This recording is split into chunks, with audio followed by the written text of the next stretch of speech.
bênção a gente louvar a Deus, os hinos de adoração a Deus, mas a gente não pode sair daqui sem antes receber a palavra de Deus. Palavra de Deus que através de Moisés e o próprio Senhor Jesus, ele disse isso, que nem só de pão o homem viverá, mas de toda a palavra que sai da boca. A gente está acostumado a ouvir muita gente durante o dia. Quantas pessoas passaram por você hoje e falou tanta coisa na tua cabeça? Não sei o que te falaram, não sei como você absorveu isso, mas eu quero dizer para você que a última palavra é a palavra que sai da boca de Deus. É Ele que bate o martelo, é Ele que é o alfa e o ômega, é Ele que diz o sim e diz o não. Amém, irmãos? Então a Ele, nós nessa noite vamos adorar e nós vamos esperar nele, porque esperando nele, nós podemos ficar tranquilos e seguros, porque na mão dele está tudo bem. Amém? Tudo está no controle do Senhor. João, capítulo de número 5, nós vamos ler 6 versículos da palavra de Deus. João, capítulo de número 5, a cura de um paralítico de Betesda. João, capítulo número 5, do versículo 1 até o versículo de número 6, nós vamos fazer essa leitura.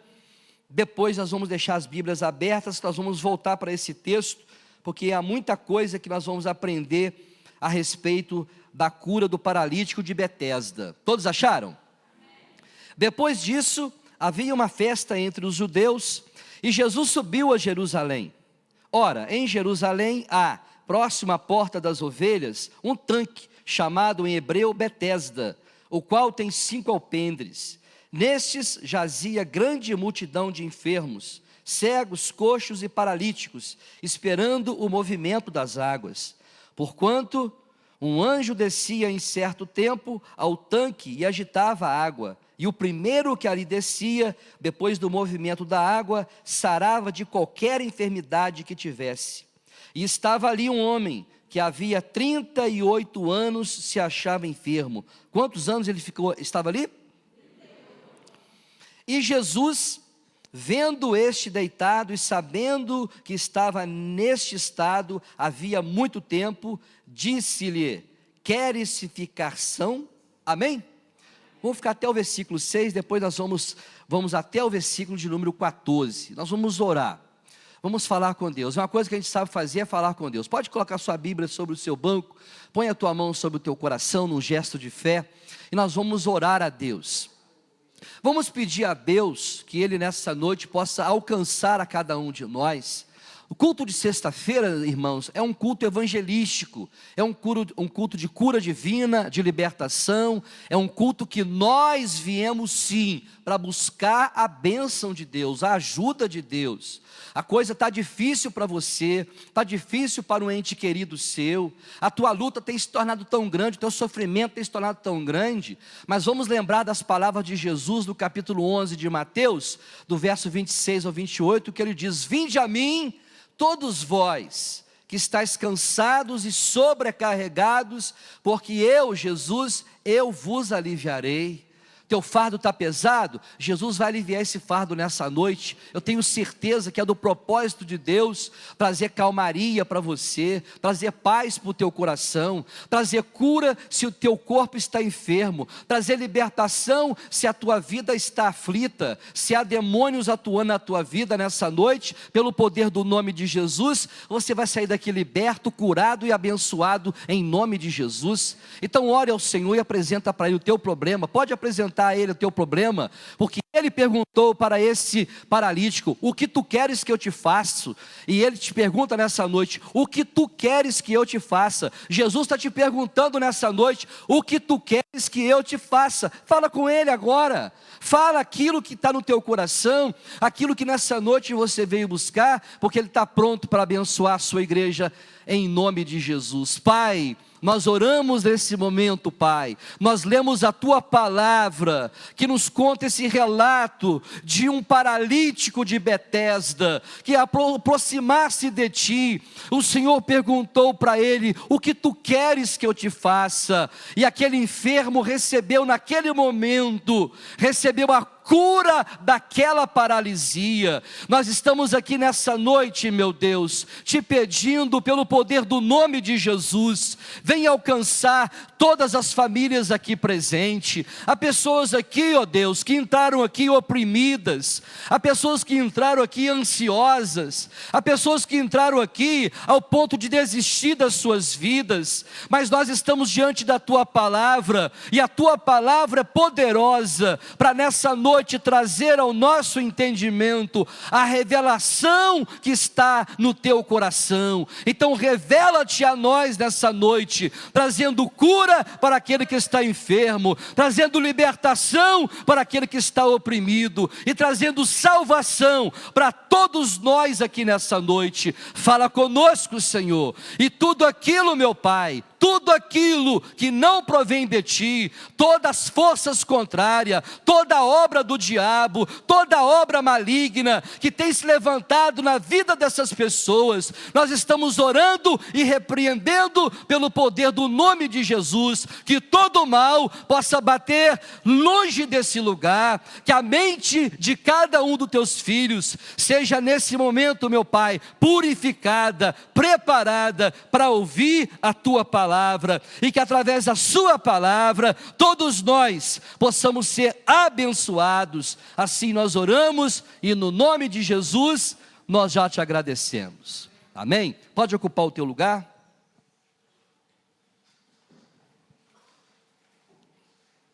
Glória a Deus. Irmãos, a semana passada nós pregamos aqui e nós estávamos falando a respeito dos sofrimentos, das lutas, das provas, tribulações que todos nós enfrentamos, e são fatos, realidades que o próprio Jesus, quando esteve nessa terra, Ele disse que no mundo nós teríamos aflições, tribulações, provas. Essas provas, elas estão presentes na vida de todos nós, seja crente ou não crente. Não tem dessa de dizer que a pessoa é um evangélico, é um frequentador assíduo de uma igreja, é obediente à palavra de Deus, e a pessoa diz: olha, por eu ser um crente, por eu estar sempre na igreja, carregando a Bíblia Sagrada, eu não passo por luta. Muito pelo contrário, aqueles que fazem parte da família de Deus, aqueles que servem a Deus, padecem, sofrem muito mais do que aqueles que estão lá fora. O nosso sofrimento, ele é fato, não é apenas dizer aqui que as coisas vai tudo bem, não.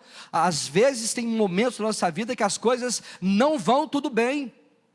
Hoje você pode dizer para mim: pastor Roberto, hoje está uma bênção na minha vida, glória a Deus. Levantei pela manhã, fiz o meu almoço, eu passei um dia maravilhoso.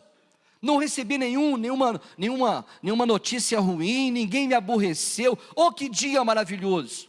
Tem dias na nossa vida, irmãos, que você levanta pela manhã e você começa a passar por ele, que você no outro dia fala: puxa, quem dera se todo dia fosse como ontem, ou todo dia fosse como hoje. Hoje foi um dia maravilhoso, poxa, seria tão bom se todo dia fosse igual, mas não é. Basta cada dia o seu mal. Jesus falou sobre isso, que o dia mau, ele chega na vida de todos nós. O dia mau bate na porta do ímpio, de uma pessoa que não conhece a Deus, e o dia mau também bate na nossa porta. Então os sofrimentos que nós falamos a semana passada, são sofrimentos que nos acontecem no nosso dia a dia. Hoje nós vamos falar de um outro tipo de sofrimento. Nós vamos falar hoje de algo, de alguma luta, de alguma prova, que essa luta, essa prova que chega na tua vida, ela é provocada. A lei da semeadura versus colheita. Algo chega às vezes na vida das pessoas, é porque as pessoas, elas provocaram esse mal. Fizeram algo que veio realmente para dentro da sua casa, ou veio de confronto à sua vida, pelo fato de ter praticado alguma coisa errada. Paulo, falando aos Gálatas, capítulo 6, verso 7, ele diz: não erreis. Ele dá uma ordem no capítulo 6 de Gálatas, verso 7, não erreis. Ele está dizendo, ele está aconselhando, não erre. Tem certos erros que você cometer na tua vida, pode ser que esses erros venham trazer alguns malefícios, venham trazer alguns resultados negativos na tua vida. E é disso que nós queremos falar aqui nessa noite. Estou dando uma introdução aqui para a gente entender o que aconteceu na vida desse paralítico. O paralítico de Betesda, ele ficou 38 anos acamado em cima de uma maca, em cima de uma cama, em função de pecados, que daqui a pouquinho nós vamos entrar na mensagem e você vai entender. Então eu quero só te levar aqui a um versículo antes de nós começarmos a palavra, no capítulo 11 de Provérbios. Quem está lá em cima, Provérbios capítulo de número 11, verso de número 29, o grande Salomão, o grande sábio Salomão, ele vai dizer aqui, irmãos, em apenas um versículo, uma verdade que acontece na vida de muita gente, muitas pessoas que estão realmente sofrendo, muitas pessoas que estão decepcionadas com tantas coisas na sua vida. Esse versículo aqui, ele vai mostrar para nós o que acontece quando a pessoa é imprudente. Está dizendo aqui no versículo de número 29, o que perturba a sua casa, herdará o vento, e o tolo será servo do sábio de coração. Eu te pergunto aqui nessa noite, talvez você vai aí agora fazer memória. Você conhece alguma pessoa que traz problema para dentro da sua própria casa? Vê se você consegue lembrar aí. Alguma pessoa que ao invés de resolver o problema, ela traz um problema para dentro de casa. Você deve conhecer alguém, eu conheço muitas. Você conhece? Será que é só eu? Quantos conhecem alguém aí? A pessoa provoca o problema. A casa dela está em paz, está uma bênção a casa dela. E ela busca o problema para dentro da casa dela. Ela busca o problema para o meio da família dela. Você conhece alguém assim? Tem muita gente desse jeito. Então aqui, o grande Salomão está dizendo, quem dirige mal a sua casa, acaba sem nada. Quem não tem juízo, será sempre escravo de quem é sábio. Tem pessoas que infelizmente não se atentam a isso. A pessoa não para observar que dentro de uma família, e quando eu falo a família, eu falo de uma equipe, eu falo de uma construção num conjunto. Família é um conjunto, família não é só marido e mulher, começa entre marido e mulher, mas no decorrer dos dias, automaticamente os filhos vêm, e a família começa a crescer. Nos dias de hoje, as pessoas estão mais criteriosas em ter filhos. Mas na minha época, há 40, 50 anos atrás, era uma ninhada. Família que tinha 10, 12. A minha mãe, por exemplo, teve 17. Qual é a mulher hoje que tem coragem de ter 17 filhos? Fala comigo. Se um filho já está dando uma dor de cabeça para pai e mãe, você imagina 17. A minha avó teve 24. A minha mãe parece que copiou a minha avó, né?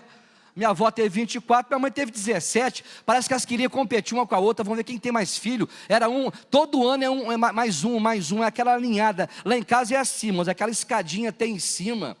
Hoje não dá mais, né? Mas a família, nós precisamos essa noite aqui, olhar à luz desse versículo bíblico aqui, que eu quero fazer com que essa introdução a essa mensagem, traga luz ao seu entendimento, sobre o que realmente é uma família, porque a família, ela é construída, ela não vem pronta. Por que a nossa sociedade está vivendo um caos? Por que os meninos tão novinhos hoje estão entrando no mundo das drogas, do homossexualismo? As crianças estão já começando na área já da bebida muito cedo. O que está acontecendo com as famílias? O que está acontecendo é isso aqui. Pessoas que estão liderando mal a sua casa. Pessoas que não estão realmente se posicionando para fazer com que essa família, que é uma equipe, ela possa caminhar junto. E quando um membro dessa equipe erra, ou um membro dessa família falha, esse membro dessa família coloca toda a família no prejuízo. Então, dentro de uma família, dentro de uma casa, precisa haver, acima de tudo, essa unidade, para que a família possa progredir, para que a família possa ser bem-sucedida. Eu falo isso como pastor dessa igreja, porque qualquer igreja hoje é formada de família. Eu não posso formar aqui uma família só de solteiros. Não posso formar uma família apenas de homens ou apenas de mulheres. Não. Uma igreja, ela tem na sua constituição, na sua formação, famílias.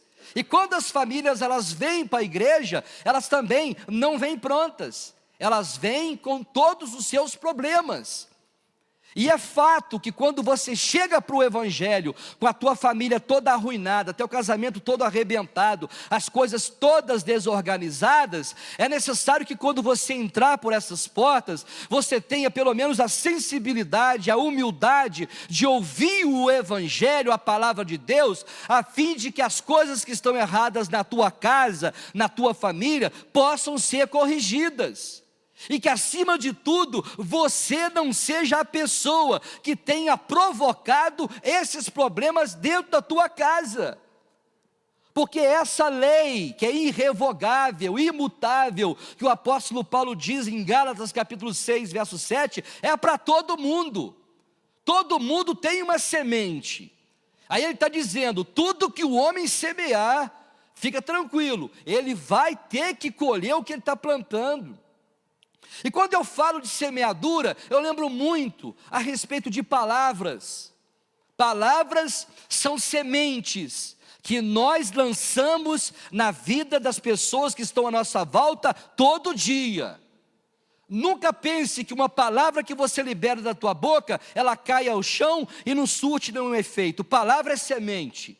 Quando você fala com uma pessoa ouve. Por isso que uma palavra, quando vem da parte de Deus, é uma palavra bíblica, é um ministrar da palavra de Deus. Essa palavra, a palavra de Deus, ela traz cura, ela traz libertação, ela traz restauração, ela traz vida nova para nós. Mas ao contrário disso, uma palavra mal aplicada, mal falada, uma palavra levada com maldição, faz um estrago muito grande em vida de algumas pessoas.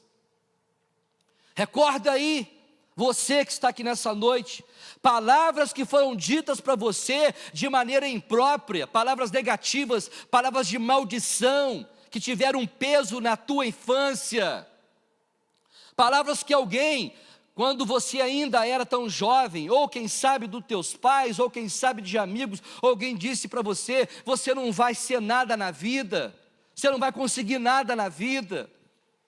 Há palavras que têm um efeito tão grande, e o próprio Salomão diz que o poder da vida e da morte está no poder da língua.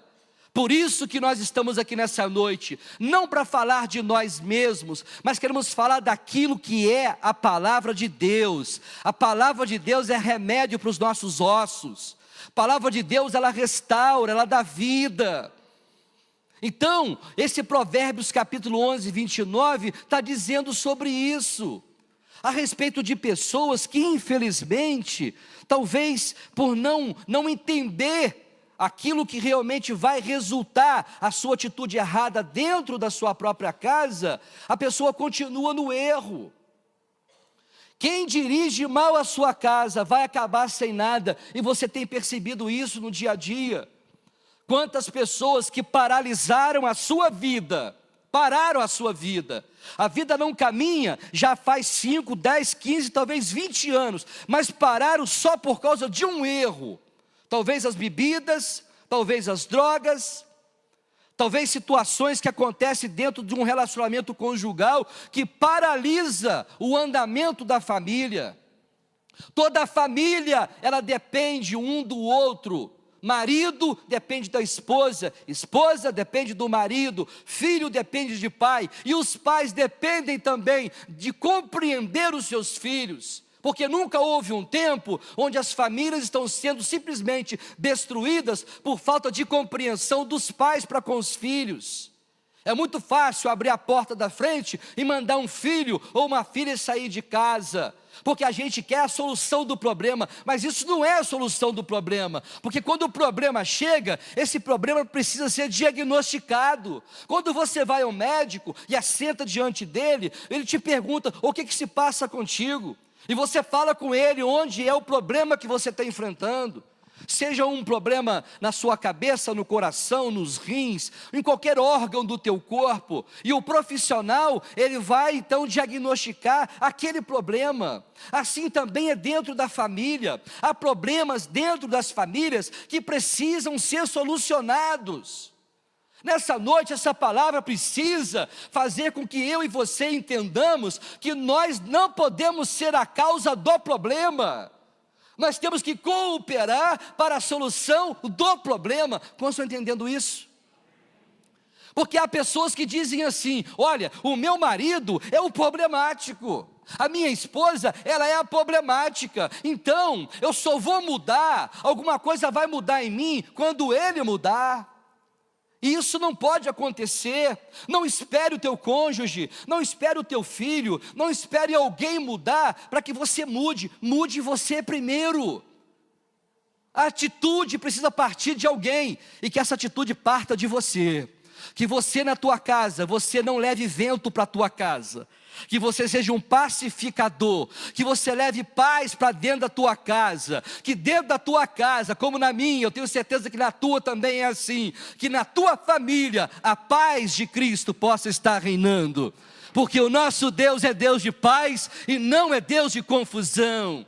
Na verdade, Deus não faz bagunça na vida de ninguém, Deus não traz desordem na vida de ninguém. Eu não entendo algumas pessoas dizer: ah, lá em casa, pastor Roberto, Deus está fazendo um reboliço. Meu irmão, você está totalmente enganado. Deus não faz reboliço na vida de ninguém. É pelo contrário, quando Ele entra na nossa vida, Ele traz paz, Ele traz ordem, traz salvação, traz libertação, traz cura, traz restauração. Ele faz isso na minha vida e na tua vida. Deus não bagunça a nossa vida. Por que eu estou dizendo isso para os irmãos? Porque essa mensagem, nós queremos nesse momento agora comentar, que é uma mensagem pequena, e a gente vai comentar sobre ela, faz jus a essas palavras que eu estou dizendo nessa introdução. Nós precisamos olhar atentamente onde nós estamos errando. O problema maior dentro das famílias hoje, o problema maior é que há acusações, há pessoas que se levantam para pontuar, para julgar o erro do outro, não sabendo que dentro da nossa casa, dentro da nossa família, ninguém acerta o tempo todo. Quem que pode dizer aqui que na sua casa você é perfeito? Quem pode dizer que você acerta o tempo todo? Não acerta. Tem momentos que nós erramos, e é aí que eu quero que você entenda. Olha onde você está errando e conserta o que você está fazendo de errado, para que você não provoque o vento dentro dessa casa, porque se entra um vento, se torna numa tempestade. Ou seja, tem muitas famílias que estão fazendo, como diz um provérbio, estão fazendo uma tempestade aonde? Num copo d'água. São detalhes que a família vive todo dia, que quando nós chegamos e observamos algumas famílias, a gente percebe: essa equipe está desorganizada, essa equipe não está andando justinha, essa equipe não está trabalhando a fim de que realmente esse conjunto todo possa progredir. Porque, irmãos, é lindo demais você ver uma família bem-sucedida. As famílias todas estão aí, perdendo seus membros. Famílias estão todas aí, passando por situações onde no momento que deveria ter unidade, está havendo separação.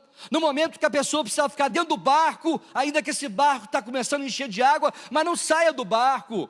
O barco que é a tua família, se tem água nele, ajuda, nem que seja com canequinho, mas joga essa água para fora. Não é você pular no mar, pular para fora, fugir, jogar a toalha, amarelar, dizer que você agora não quer fazer parte mais desse problema. A nossa família precisa de cuidados. A nossa família, ela precisa realmente da nossa ajuda. Nossos filhos precisam da nossa ajuda. Nosso cônjuge precisa da nossa ajuda. É tão fácil você descartar pessoas, mas Deus não é assim. Tanto Ele não é assim, que Ele não fez isso contigo. Ele não te descartou. E veja o trabalho que nós demos e nós estamos dando para Ele até hoje, porque não acabou não, a gente continua ainda dando trabalho para Deus, mas Ele nunca desiste de nós, Ele sempre está atento para nos ajudar. Como estão entendendo isso? Então eu quero entrar nessa mensagem agora contigo, para te falar do paralítico de Betesda. Esse tanque de Betesda era um lugar onde havia muitos enfermos, muitos coxos, muitos cegos. E no hebraico, essa palavra Betesda, esse tanque de Betesda, tem o significado de casa de misericórdia. Era uma espécie de santuário, era uma espécie, um lugar onde havia caravanas, vinham de fora, muitos e muitos doentes, e paravam naquele tanque, diante daquele tanque, e alguém dizia que em dado momento o anjo descia, movimentava a água daquele tanque, e o primeiro que descesse naquele tanque, na hora do movimento do anjo que movimentava as águas, o primeiro que descesse era curado de qualquer enfermidade. Essa era uma lenda que contavam. A Bíblia não está aqui falando com tanta clareza que muitos eram curados, muitas pessoas eram alcançadas. Não, não, o texto está dizendo que tinha esse tanque sim, e tinha, na verdade, em meio a essa grande multidão de enfermos, tinha um homem que há 38 anos ele estava paralítico. A Bíblia não fala quanto tempo ele ficou ali naquele tanque, mas ele tinha 38 anos de paralisia. Ele era paralítico das pernas, não andava. E é interessante que o texto diz também que em determinado tempo o anjo mexia na água. Ou seja, não fala se era de manhã, se era de tarde, se era de noite. Se alguém dissesse assim, olha, o anjo à meia-noite ele agita a água, eu tenho certeza que todo mundo ficava com a cabeça lá ao ponto de, assim que agitasse, alguém era o primeiro a mergulhar. Não, a Bíblia não fala, em determinado tempo. E isso trazia fé ao coração de muitos enfermos, e isso trazia multidões de pessoas em volta de um tanque tão pequeno. Ali então as pessoas, elas dormiam, elas comiam, elas viviam ali em torno daquele tanque. Então você imagina, vamos trazer a nossa imaginação agora, um lugar desse, no meio um tanque das ovelhas, e em volta desse tanque uma grande multidão, pessoas de vários lugares, várias partes, para poder receber uma cura. Todos ficavam de olho aonde? Na água. O cego, tenho certeza que não podia ver, mas ele ficava com o ouvido ligado. Algum movimento, você é o primeiro a... Se alguém pegasse uma pedra, simplesmente para poder fazer uma brincadeira e jogasse na água, todo mundo pulava dentro. Qual que é o primeiro para poder receber o milagre? Você imagina a cena? Como é que era a cena? Todo mundo ficava de olho aonde, gente? No tanque, todo mundo de olho no tanque, todo mundo preparado, tipo alguém que vai começar a correr, todo mundo, olha, assim que der algum movimento eu vou ser o primeiro. E isso acontecia quase sempre, alguém pulava e o outro, pô rapaz, hoje não foi sua vez, porque é um só. Quando movimentava um só, se pulasse dois, um só ia receber, dois não recebia. E Jesus então, ele foi a Jerusalém na festa, e ele foi até esse tanque. Nesse tanque ele observou aquela grande multidão de pessoas, e quando Jesus chegava em certos lugares, as pessoas queriam falar com Jesus, tocar nas suas vestes, pedir para ele alguma bênção, e Jesus chega naquele lugar, e ele se reporta apenas a esse paralítico de Betesda. Ele não conversa com ninguém, não ora com ninguém, ninguém recebe milagre, apesar de que ele era o dono do milagre. Ele poderia chegar naquele momento, no meio daquela toda a multidão, e dizer, olha, todos vocês sejam curados, e todos seriam realmente curados, mas não. Jesus chega naquele tanque com um objetivo só, de falar com aquele paralítico de Betesda, aquele homem que a Bíblia não traz o nome dele, mas especificamente Jesus foi lá só por causa dele. E quando Jesus se aproxima dele, ele não conhecia Jesus, não conhecia.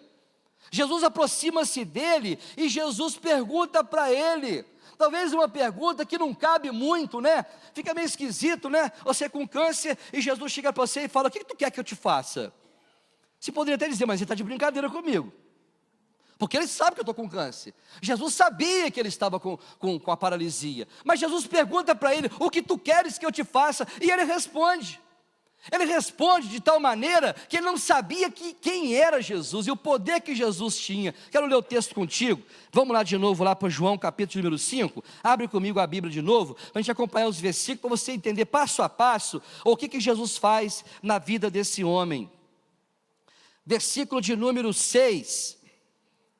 Ele diz assim: e Jesus, vendo esse deitado e sabendo que estava neste estado havia muito tempo, disse-lhe: queres ficar são? Jesus faz a pergunta para ele. Aí ele fala assim, ó, o enfermo respondeu-lhe, o paralítico lhe respondeu: Senhor, não tem homem algum que quando a água é agitada me coloque no tanque, mas enquanto eu vou, desce outro antes de mim. Ele fala para Jesus um fato: eu não consigo. Senhor, eu não consigo descer essas águas, a menos que o Senhor faça isso. Fica comigo aqui. Quando o anjo descer, agitar a água, pelo menos o Senhor me dá uma forcinha, para me jogar dentro dessa água, antes que outros entrem antes de mim. Na concepção dele, ele estava querendo que Jesus o ajudasse a pular no tanque, porque ele não conseguia. Como que uma pessoa que não tem locomoção das pernas, deitado, pula no tanque? Como? Quem estava ali para receber a cura, o que você acha? Ia dar preferência para ele? O ceguinho ia falar: filho, olha, não leva mal não, tá? Você está querendo levantar, mas eu estou querendo ver. Então, ó, primeiro eu. Depois que eu entrar aqui, posso fazer alguma coisa por você. E ninguém fazia nada por ninguém. Todos estavam buscando uma cura, buscar um benefício próprio. Mas aí, interessante, irmãos, eu vou chegar no ângamo da lição dessa mensagem aqui, a respeito desse momento aqui, desse paralítico, no capítulo de número 8, ele diz assim: Jesus disse-lhe, olha só, ele deitado frente ao tanque, estava ali já há muito tempo, a Bíblia não fala quanto tempo, tinha 38 anos esperando por uma cura. Jesus chega para ele: o que tu queres que eu te faça? Ele não respondeu que ele queria ser curado, ele só disse: Senhor, quando eu estou aqui para pular nesse bendito tanque, sempre tem um na minha frente e não tem ninguém para me ajudar. Sabe o que Jesus fala? Simples assim: levanta, toma a tua cama e anda. Foi simples assim, e ele não entendeu aquilo, porque foi um milagre instantâneo na vida dele. Versículo de número 9: logo aquele homem ficou são e tomou a sua cama e partiu. E aquele dia era sábado. O autor faz questão de falar sobre sábado, porque no sábado os judeus não trabalhavam, eles guardavam o sábado. Ninguém poderia matar o animal, ninguém poderia trabalhar, ninguém poderia carregar nada nos ombros no sábado. Mas aquele momento foi um marco na vida daquele paralítico, porque ele pega literalmente a sua cama e sai pelas ruas. E o sacerdote, os judeus, a autoridade religiosa, encontra com aquele homem e diz assim: quem te autorizou você trabalhar no sábado? Então esse paralítico fala a respeito de Jesus. Quando ele fala a respeito de Jesus, os judeus não conseguiram identificar no presente momento quem fizera aquele milagre. Mas logo em seguida, no versículo de número 14, Jesus encontra com esse paralítico lá no templo. Jesus se ocultou nesse momento para que ninguém o conhecesse. E no versículo de número 14, todo mundo no 14 comigo? Vou ler no telão aqui o versículo 14. Tem alguém que pode jogar no 14 aqui? Versículo 14. Versículo 14. Dá para sair com 14 aqui? Não? Versículo 14 eu vou ler aqui então, olha só. Depois Jesus encontrou-o no templo e disse-lhe: eis que já está são, não Abriu agora o 14, vamos ler de novo aqui junto. Depois Jesus o encontrou no templo e disse-lhe: olha, já estás, não, para que não te suceda coisa. É aqui que eu quero chegar, que é o ponto de aplicação dessa mensagem. Esse homem tinha uma doença que não era uma doença do ventre da sua mãe. Em dado momento da vida desse homem, ele veio a ficar paralítico. Ele não era paralítico desde nascença, ele veio a ficar paralítico. Mas qual é a causa da doença, da paralisia, das pernas, do corpo desse homem? O pecado. Jesus identificou naquele homem fatos, coisas que ninguém havia ainda identificado. Jesus olhou aquele homem e olhou por trás do homem, daquela pessoa, e ele viu coisas que talvez ele jamais teria revelado para alguém, pecados da sua infância, da sua juventude, mas o que Jesus fala aqui, demonstra exatamente que os pecados que aquele homem havia cometido na sua juventude, ou quem sabe na sua infância, de maneira voluntária, o levaram para a cama, ele ficou paralítico das pernas. Jesus viu o que ninguém viu. Na verdade, muitos ali estavam preocupados em ser curado. Jesus estava realmente pronto para curar, mas para mostrar para aquele homem qual foi o motivo que o levou a tal estado. E o que é interessante no versículo 14, é que ele diz assim, olha, não peques mais, para que não te suceda coisa pior. O que poderia acontecer de pior na vida de um homem que 38 anos estava em cima de uma cama? O que poderia acontecer de pior com esse homem?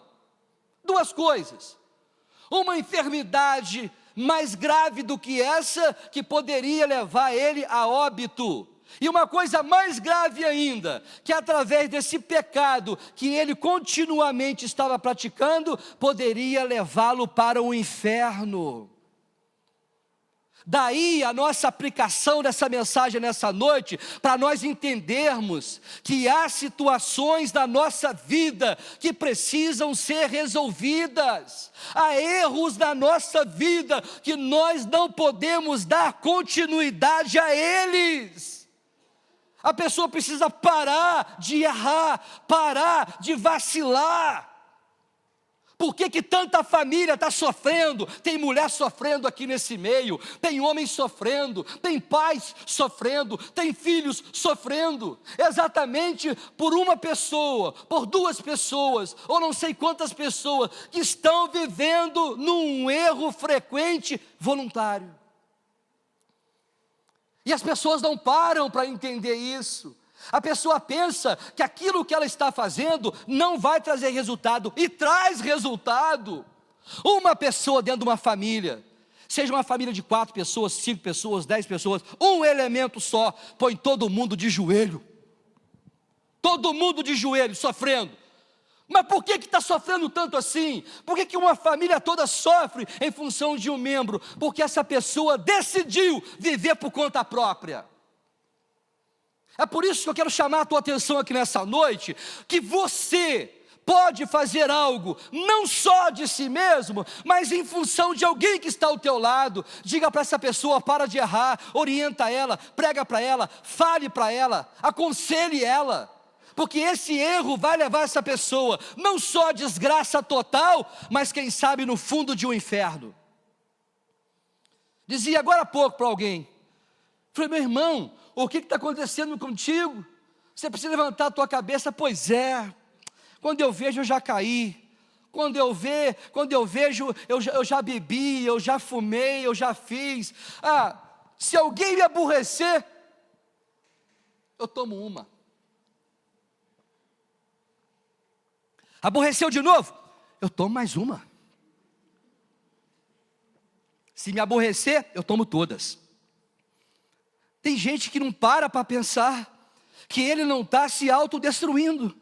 Ele está se autodestruindo e destruindo pessoas que estão à sua volta. Esse camarada aqui, esse paralítico de Betesda, 38 anos em cima de uma cama, eu te pergunto aqui nessa noite, ele deu trabalho ou não? Deu trabalho ou não? A Bíblia não fala, não conta pormenores, mas se esse camarada for casado, ele se casou, a mulher tem que pegar aquele abençoado, pesado, levar para o banheiro, fazer as suas necessidades, tomar um banho.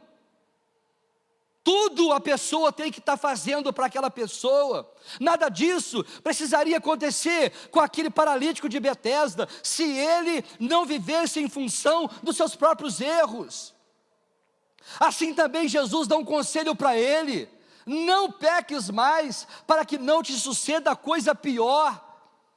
Então nessa noite, meu querido, que essa mensagem, que essa palavra, baseado apenas nesse versículo de número 14, quando Jesus encontra para ele, dá para ele um recado que ele não esperava que Jesus desse esse recado para ele, uma recomendação para ele.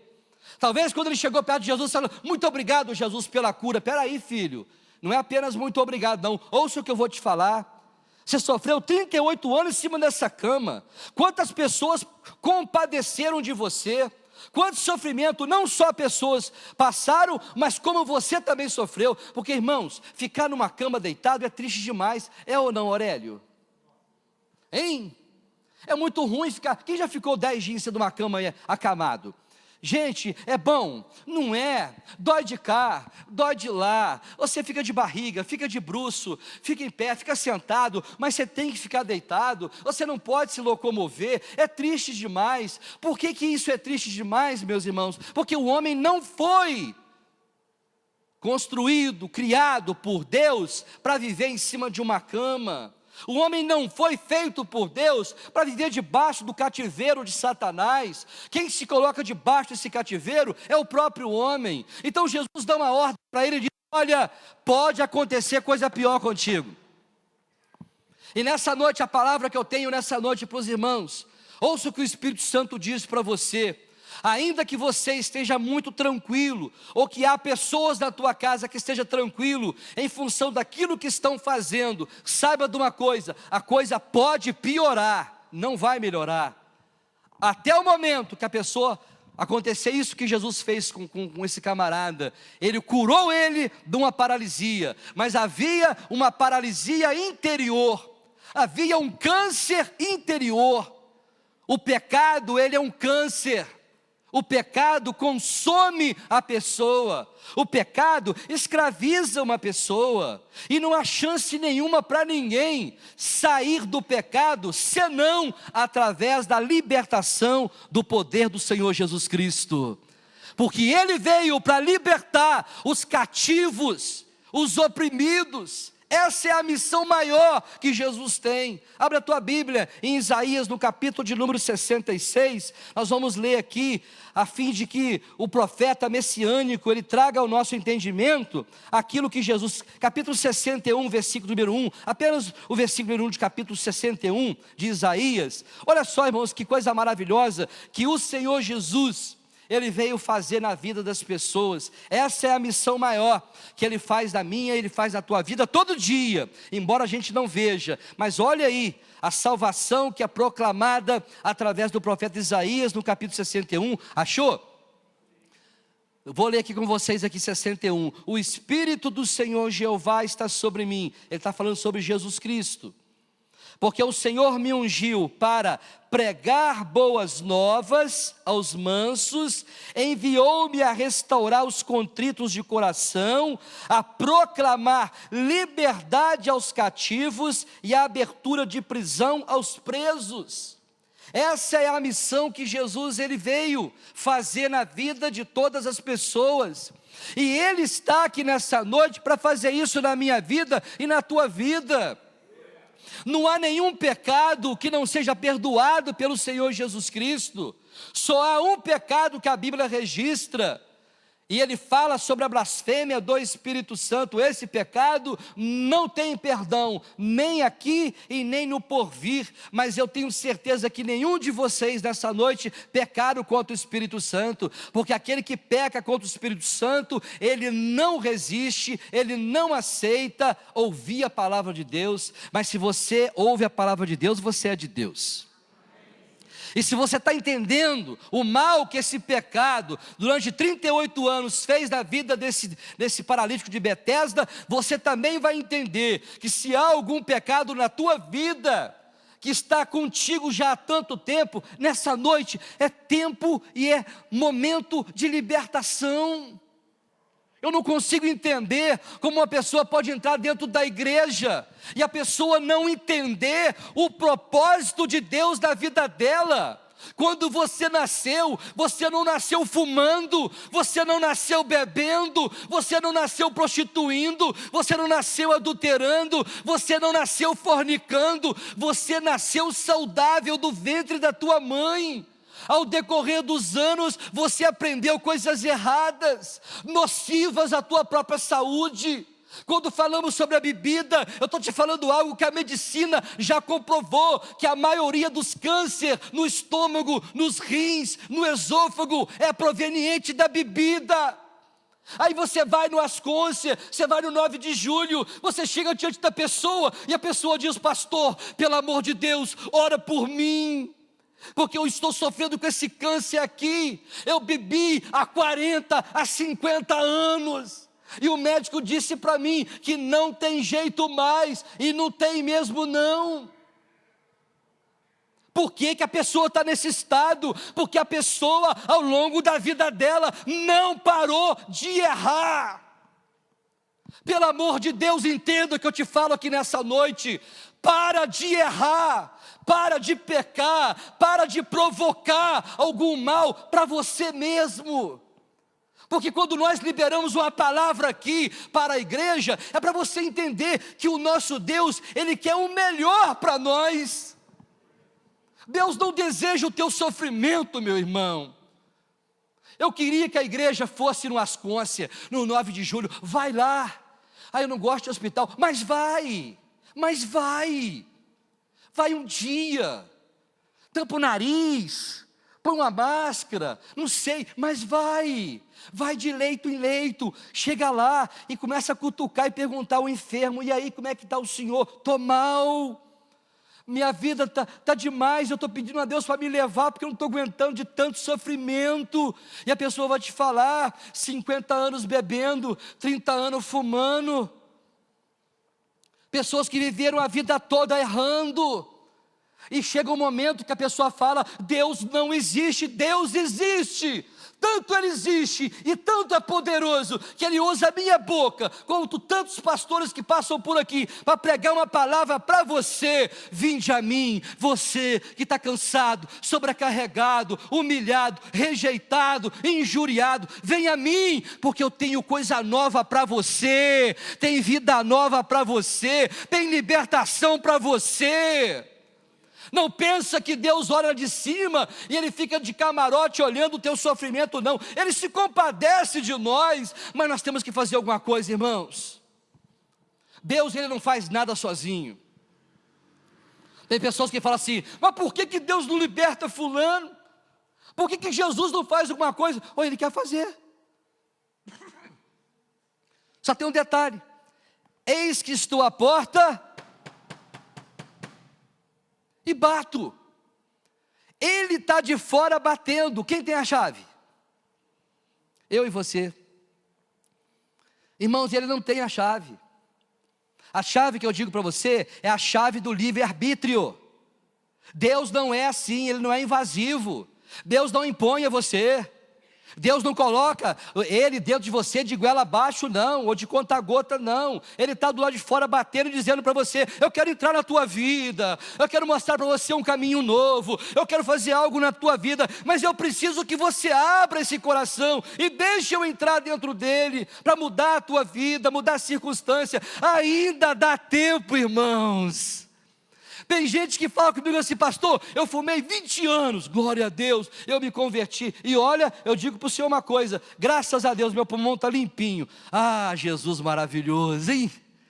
Essa nicotina maldita, essa substância maldita da Souza Cruz, esse Brasil nosso, irmãos, que é pervertido dos pés à cabeça. Um governo que pensa em arrecadar impostos em cima de uma bebida alcoólica que está matando e fazendo pessoas sofrer. Para mim, uma garrafa de cachaça, R$50 mil. Um maço de cigarro, R$200 mil. Pastor, não resolve o problema, pelo menos diminuía esse tanto de tragédia, de desgraça que o nosso Brasil está enfrentando.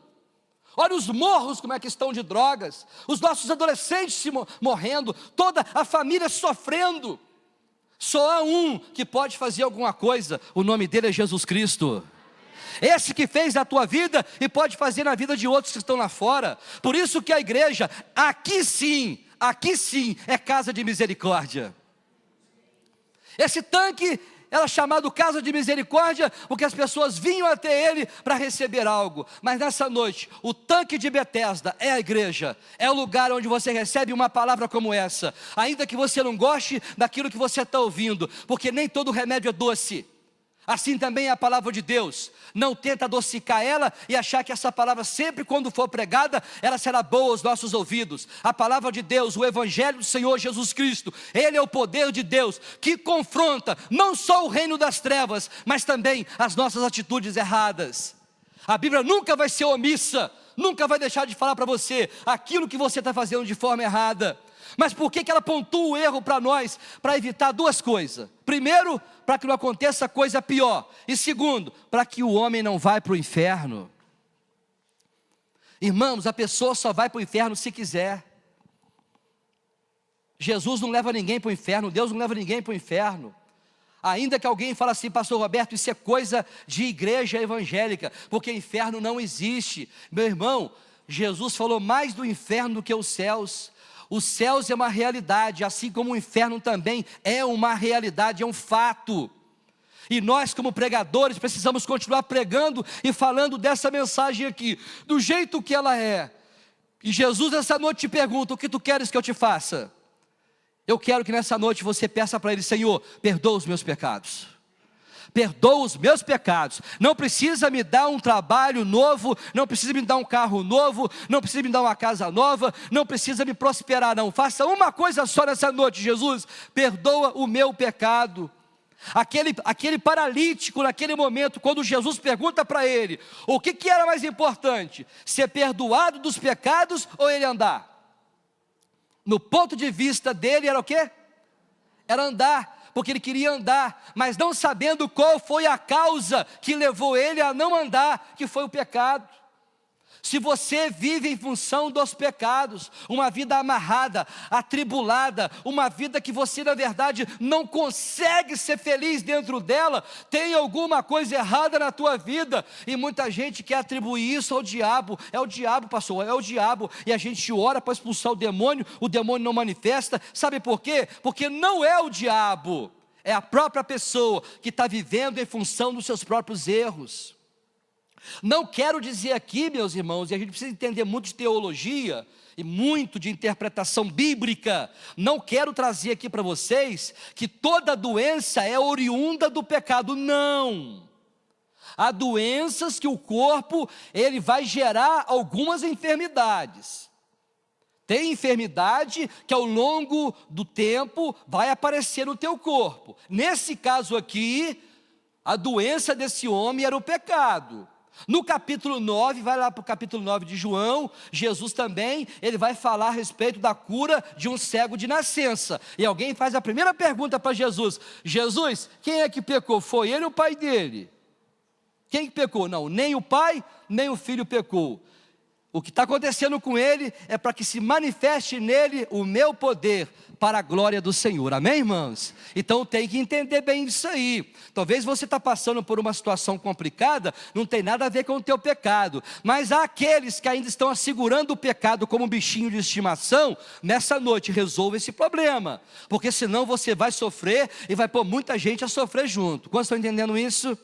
João capítulo de número 9, ele fala para a gente encerrar, ele fala aqui, só para a gente entender a respeito da cura de um cego de nascença, que também estava ali para ser curado e Jesus, ele fala o seguinte, olha, e passando Jesus, viu um homem cego de nascença, e os seus discípulos lhe perguntaram, dizendo, Rabi, quem pecou, este ou seus pais, para que nascesse cego? Jesus respondeu, nem ele pecou, nem seus pais, mas foi assim, para que se manifeste neles as obras de quem?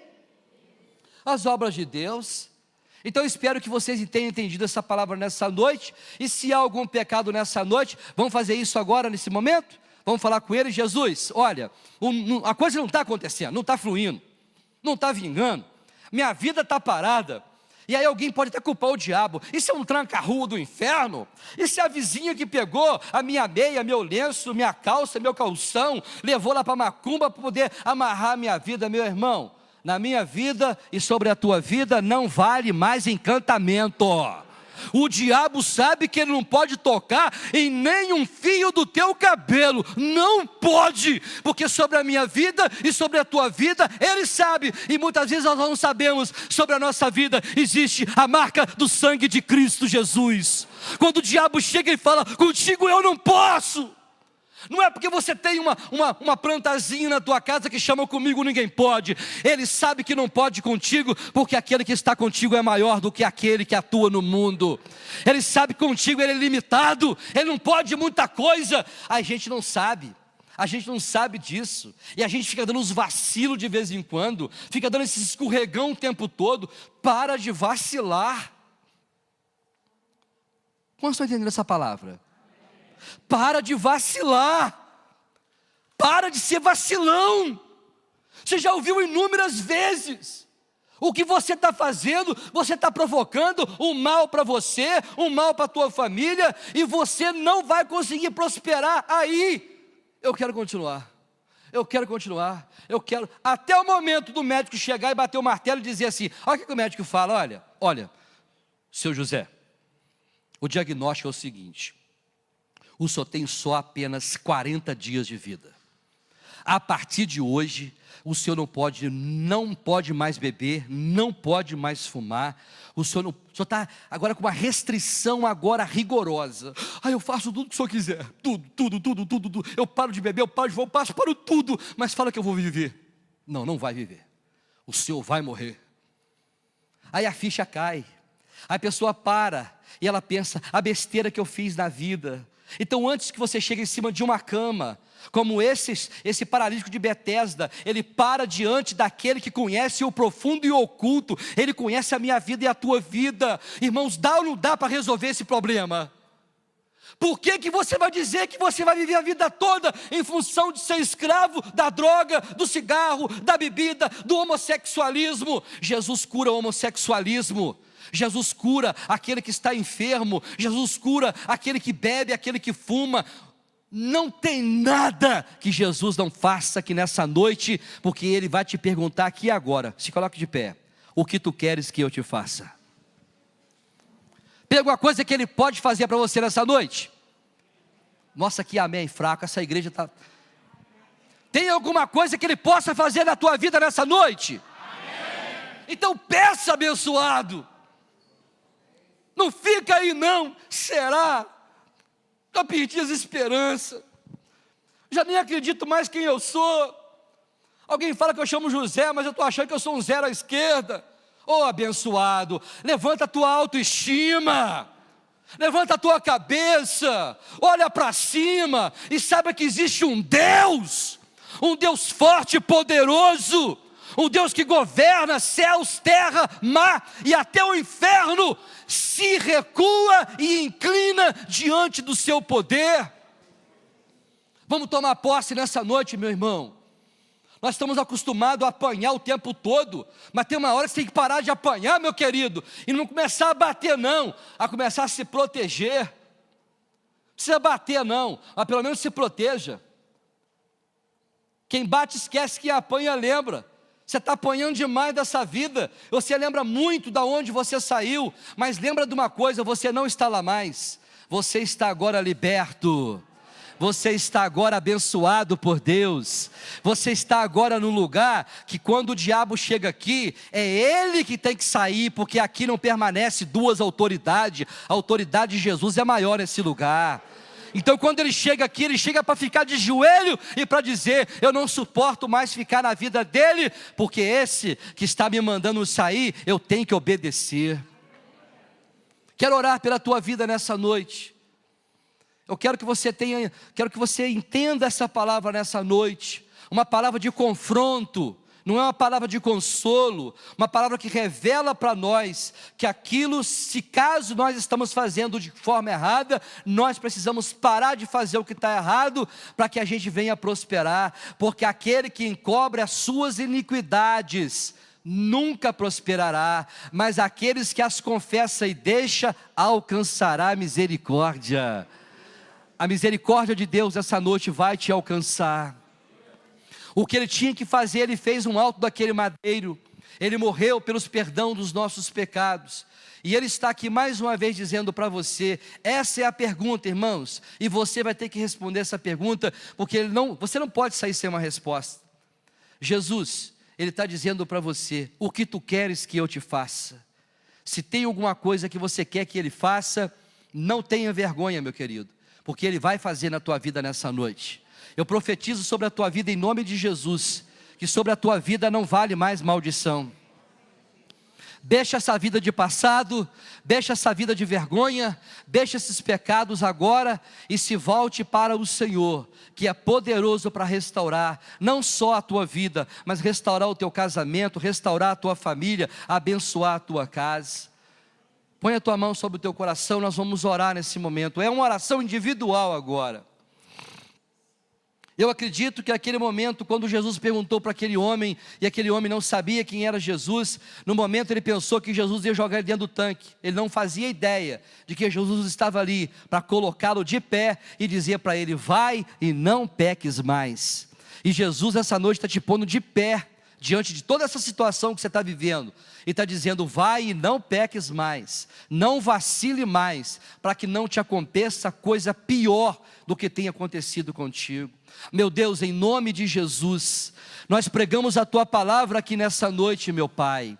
A Tua palavra que revela para nós o profundo e o oculto. A Tua palavra que diz, através do autor aos Hebreus, que todas as coisas estão patentes e nuas diante dos Teus olhos.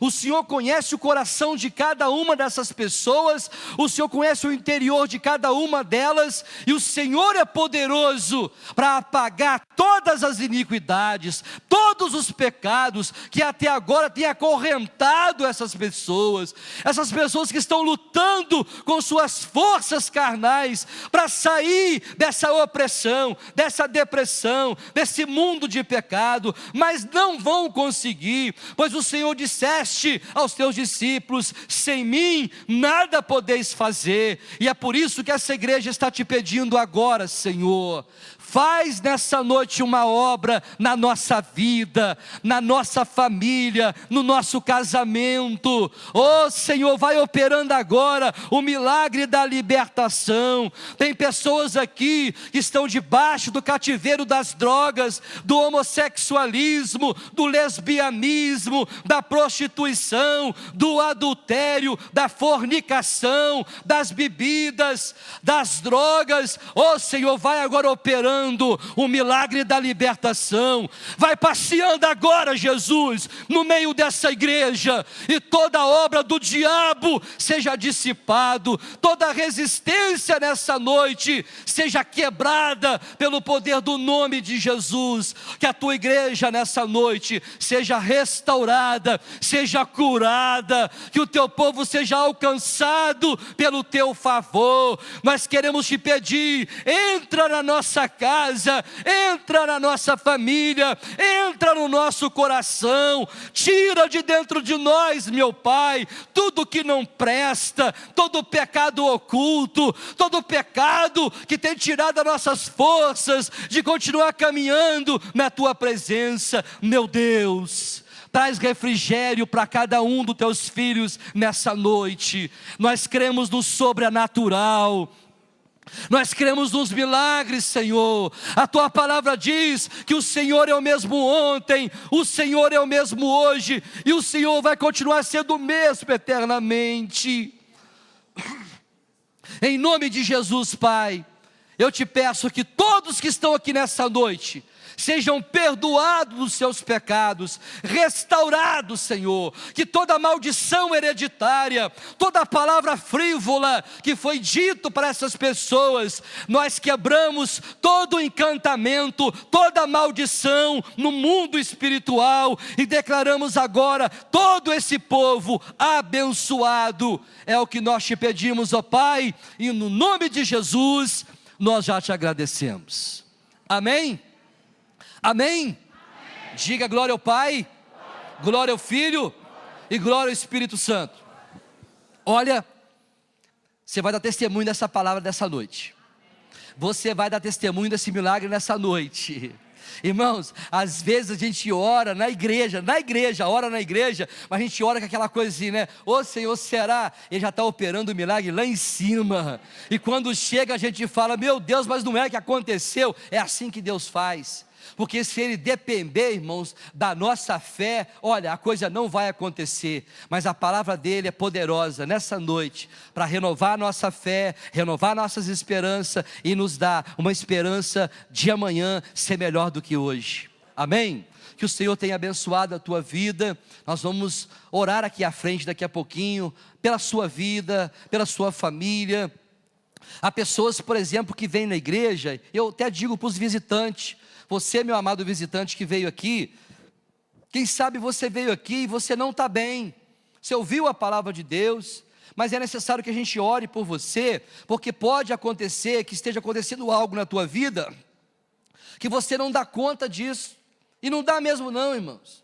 Pode passar qualquer pessoa endemoniada dentro do raio-x, demônio não aparece em raio-x, não tem nenhum aparelho, por mais sofisticado, que identifica, opa, passou um capeta aqui, eu tenho outro capetinho aqui na sola do pé, tem outro na cabeça, nossa, esse corpo está cheio de demônio. Isso não existe, não tem. Ele entra, faz a arruaça e ele sai. Cadê o bicho? Ele não está aí não, ele não aparece aí não, ele só se manifesta para acabar com a personalidade de uma pessoa. Mas aqui tem alguém que conhece ele, sabe onde ele está, ele pode esconder onde estiver. Jesus acha ele e fala assim, essa vida não te pertence mais, sai e não volte mais. Amém? Então nós vamos orar, eu tenho certeza que Deus vai fazer essa obra. Vamos terminar o culto. Quantos entenderam essa palavra nessa noite? Amém. Eu acho que vocês estão cansados de ouvir a gente, não está, gente?